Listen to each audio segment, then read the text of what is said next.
네, 유평 시간입니다. 유명한 사람의 글이나 평론을 소개하는데요. 오늘은 이분 글은 제가 처음 소개하는 것 같은데요. 데일리 안에 칼럼을 실었는데요. 민경우 칼럼인데, 민경우의 운동권 이야기.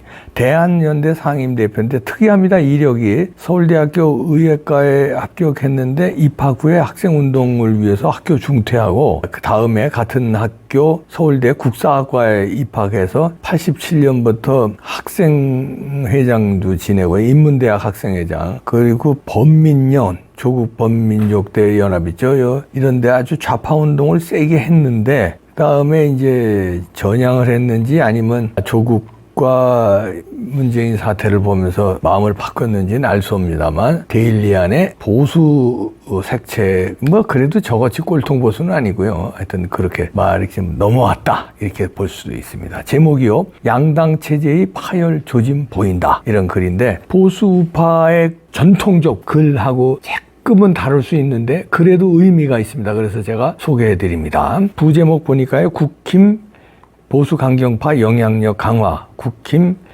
이준석 유승민계의 필요성 대두, 제3세력 대두, 민주당은 처참한 상태, 대통령발 정계 개편 가능성 이렇게 열어뒀는데요. 자, 일단 그대로 읽어드립니다. 국민의힘 더불어민주당을 양당 구도를 흔들고 있는 두 개의 이벤트가 있었다. 하나는 이재명 당대표의 체포동의안 부결과 그에 따른 민주당 내부의 동요, 다른 하나는 국힘 전당대회이다. 두 개의 이벤트 모두 기존 질서를 강화하는 형태로 마무리되었다. 그러나 그것은 기존 질서를 공고히 하기는커녕 양당 체제를 파열하는 단초로 작용하리라는 것이 필자의 판단이다. 먼저 국힘을 보자. 김재원 수석 최고위원의 전광훈 목사 관련 발언에 대해 홍준표 대구시장이 예민한 대응을 보이고 있다. 홍준표 대구시장은 3월 1일 자신의 SNS에서 정당이 일개 외부 목회자에 의해 좌지우지되는 것은 도저히 있을 수 없는 일이고 이를 단절하지 않으면 그 정당은 국민들로부터 버림받는다라며 아울러 그 목회자를 숭배하는 사람들은 우리 당을 떠나서 그 교회로 가라고 꼬집었다. 국힘 전당대회는 전체적으로 보수 강경파의 영향력이 강화되는 방향으로 끝났다고 볼 수 있다. 김기현 대표는 전당대회 내내 보수의 정통성, 선명성을 강조했고 김재원 후보는 그 연장선에서 수석 최고위원이 되었다. 따라서 유력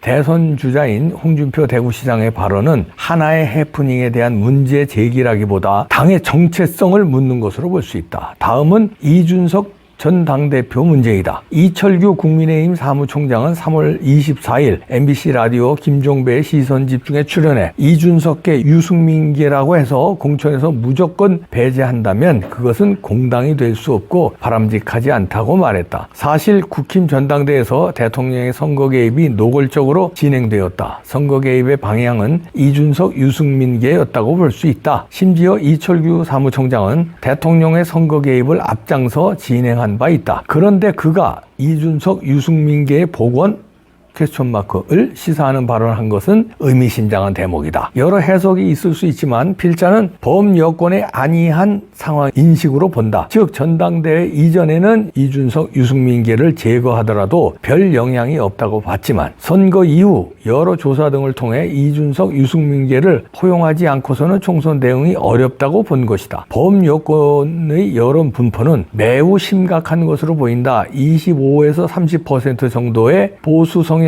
당원들이 보수의 선명성, 정통성을 배타적으로 강조하고 그에 따라 중도 온건한 성향을 띠는 정치 세력을 배격하는 흐름이 농후하다. 문제는 그런 성향이 상황 정세에 대한 최소한의 합리적인 분석 판단을 결여한 채 다분히 감정적으로 진행되고 있다는 점이다. 덕분에 국힘 전당대회는 국힘을 더욱 폐쇄적이고 고립적인 경향으로 몰고 갔고 이철규 사무총장 등의 분석은 그의 심각성을 사후적으로 깨닫고 시정하려는 시도로 보인다. 그러나 너무 늦었다. 지금은 돌이킬 수 없는 상황까지 왔다. 아마도 국힘은 보수 유권자 25 내지 30% 지지에 묶인 주은 식물정당이 될 것이다. 신동아는 창간 91년을 맞아 김종인, 진중권, 박성준 박성민을 초대해 윤석열 1년을 말한다는 대담을 열었다. 김종인 위원장은 금태섭, 김경률, 한석호 등이 주최한 성찰과 미래의 좌장의 역할을 맡았음을 거론하며 양당을 뛰어넘는 제3세력의 가능성에 대해 발언했다. 성찰과 미래는 아직 시작에 불과한 성소한 모임이다. 흥미로웠던 것은 신동아, 김종인 등이 시작에 불과한 단체와 토론에 상당한 의미를 부여하며 분위기를 몰아간 점이다. 필자가 보기에는 이심전심으로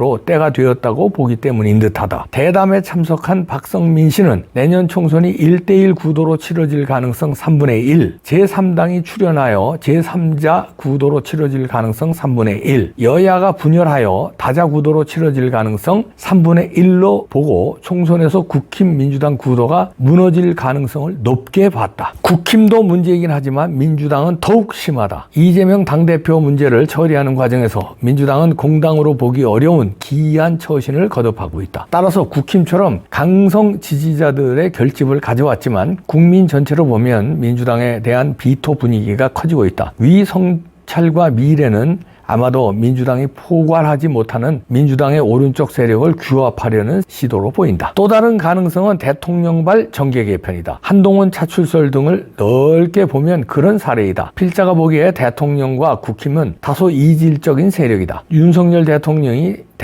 되는 과정에서 힘이 부족하여 보수 세력과 일시적으로 연합했지만 정치권이 요동치는 과정에서 정치 혁신을 전면에 걸고 대통령 친위 부대를 통해 정치 지형을 흔들 가능성이 있다. 한국 정치는 파란과 격변의 무대였다. 사람들은 기존 질서에 도전하며 승부를 거는 혁신적 도전자형 리더에 호응하며 한국 정치를 바꿔왔다. 지금부터 내년 총선까지가 그런 시기라고 본다. 마침 여야 거대 정당은 혁신적, 도전적 자세를 잃고 기존 지지 세력에 집착하는 보수적 행보를 거듭하고 있다. 지금이야말로 세상을 바꾸는 역동적인 흐름이 필요한 시점이다. 양당 기득권 체제를 뛰어넘는 도전적 자세를 견지하고 고무하자.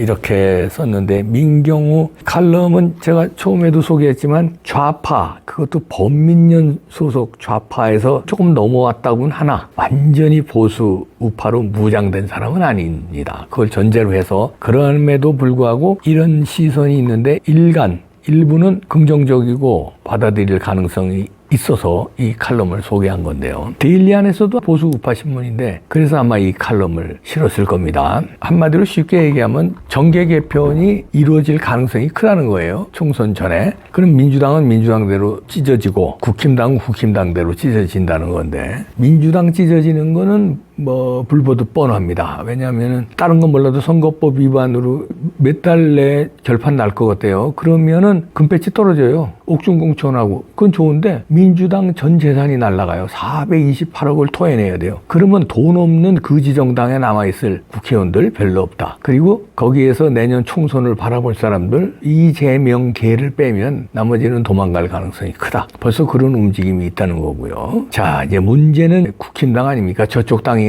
찢어지든 나눠지든 그건 우리가 부숴버리면 되는데 문제는 우리가 안고 가야 할 국힘당이 이제 부서지면 어떻고 안 부서지면 어떠냐 이런 문제인데 여기에서는 이제 부서질 가능성을 크다고 봤는데 그 중에서도 여러 이제 조건이 들어갔죠. 이준석, 유승민계의 중도 말하자면 이쪽을 끌어안기 위해서 국힘당이 노력했어야 하는데 노력을 못해서 그쪽이 떨어져 나갈 가능성을 하나 제기했고요. 또 하나는 윤석열 대통령발 정계 개편 가능성을 제시했는데 두 개 다 살아있죠. 근데 저는 제 개인적인 의견입니다. 윤석열 대통령발 정계 개편 한번 했으면 좋겠어요. 그 역대 진짜 리더들은요 확 한번 흔듭니다. 박정희 대통령이 보통 흔들었습니까? 군사 쿠데타로 나라를 그냥 완전히 바꿔버렸잖아요. 일시정지, 그 다음에 다시 그냥 심폐소생시키고 다시 그냥 건강한 나라로 만들었잖아요. 그러면 슬쩍슬쩍 땜빵하고 이게 아니라 완전히 바꿨죠. 그리고 YS고 DJ고 이런 사람들 다 그 한 방이 있었거든요. 완전히 자기 주도로 완전히 한번 개편해버리는 그게 있었습니다. 이렇다면 윤석열 대통령이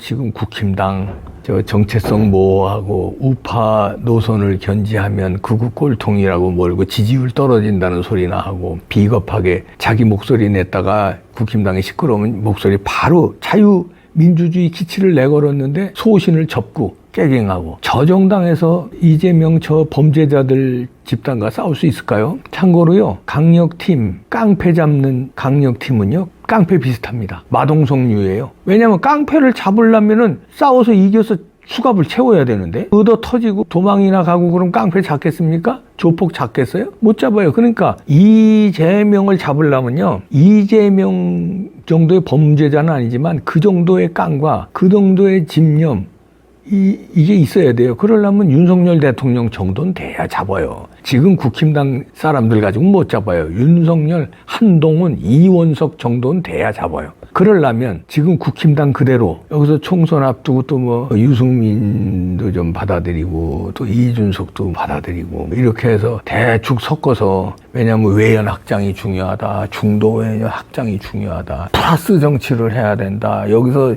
마이너스 정치하면 우리 죽는다, 이렇게 하다 보면요 선거 집니다. 지난번에 선거가 그랬어요. 4.15 선거. 물론 부정선거 탔지만 부정선거 타게 한 상황도 그렇게 만든 겁니다. 그러면 일사불란하게 보수 자유민주주의 기치로 가면은요 중도에서 그쪽으로 와요. 왜냐하면 딱 봤는데 유권자들이 중도에서 선택할 겁니다. 이재명을 선택할 거냐, 자유민주주의 시장경제 기치로 화끈하게 우파로 하는 거예요. 그래도 이번에는 우파가도 문제가 있지만, 중도의 입장에서 생각하는 거예요. 우파도 문제가 있지만 그래도 이재명은 못 찍지 하고 오는데, 여기서 분탕을 치고 이준석 같은 놈 또 설쳐대고 갈등을 벌이고 오합지졸이 되고, 가만히 있어봐, 저기 믿어도 되나? 이렇게 돼요. 그러면 중도 끌어안으려다가 보수 우파들이 다 나가버립니다. 야, 투표하지 말자. 아유, 저것들, 아유, 투표 안 해. 아유, 이렇게 됩니다. 그래서 윤석열발 강력하게 김기현 대표가 윤석열 대통령과 아삼육으로 잘 맞으니까 이철우 사무총장도 그렇고요. 이참에 싹 배신자들요 걷어내는 정계 개편. 나가서 창당해, 이 새끼들아. 싹 나가버려. 싹 제거하는 정계 개편을 화끈하게 자유민주주의, 시장경제, 한미의 동맹, 국권, 이걸로 그냥 멸북 때려 부시는 아주 화끈한 한일 관계 돈독히 하고 반대를 무릅쓰고 재건하는 이런 정당으로 만들면 총선 이기고요. 부정선거 때려잡고 총선 이기고 그 이후에 일사불란하게 나라 바로 정상화하고 그 다음 차기 대통령도 먹습니다. 갑시다. 부탁드립니다. 아야, 가지! 쉽게 잠 못 드시는 분, 아니면 자다가 깨시는 분, 맛있는 양갱 드시고 잠도 하나만 드셔도 바로 졸립니다. 수면 유도 락투신 함유가 되어 있고요. 한의학 박사가 개발한 겁니다. 이분이죠. 세계 최초입니다. 무설탕, 무색소, 무방부제, 맛은 기가 막히고 일로 전화하시고요. 자주 깨시는 분, 세계 최초 수면 양갱, 극하랑 양갱 먹고 아침까지 푹 주무십시오. 이봉규 TV 구독자께 특별 할인입니다. 4박스 플러스 하나에 118,800원. 상담 전화 080-767-3333 전화하세요. 한의학 박사 최초 개발입니다. 너무 맛있어요. 너무 맛있어. 잠 푹 주무세요. 애국 기업입니다.